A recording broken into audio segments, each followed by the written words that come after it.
Hatua hiyo inakuja kufuatia kuongezeka kwa ajali za mara kwa mara pamoja na changamoto ya foleni kubwa ya maroli ambayo hulazimika kusimama kwa zaidi ya nusu saa kupishana na magari madogo katika baadhi ya maeneo ya barabara hiyo. Wananchi pamoja na watumiaji wa barabara hizo wanaeleza changamoto wanazokutana nazo katika maeneo hayo korofi. Wasikilikaji wa kisaikolojia ambao tumeupata kwa matatizo makubwa sana ya ajali zilizotokea hapa.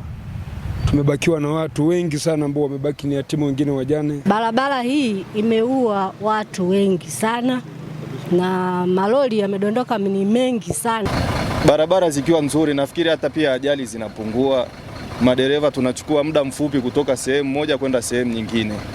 Taa zina msaada na barabara kama imetanuliwa, sehemu ambazo zimetanuliwa ni nzuri pia kwa sisi, yani sababu unaendesha gari vizuri, umetulia. Meneja wa wakala wa barabara Tanzania TANROADS mkoa wa Mbeya, Mhandisi Sulemani Bishanga, anasema serikali imetoa fedha pamoja na maelekezo mahususi kuhakikisha maeneo hayo yanapanuliwa ili kupunguza ajali na kuondoa msongamano wa magari. Maelekezo ya Mheshimiwa Rais aliyotoa ili tuhakikishe tunapapanua na tunaweza kupata watu waweze kuingia mjini kiurahisi.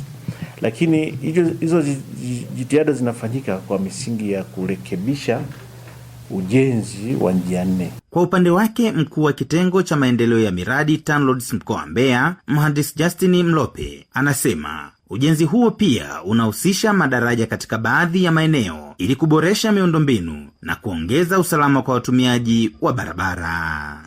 Serikali ilishatupatia pesa kwa ajili ya kufungua hii barabara ya bypass, ambapo ilitupatia jumla ya shilingi milioni 482 kwa ajili ya hili daraja. Samuel Mpogole, Hope Channel Tanzania.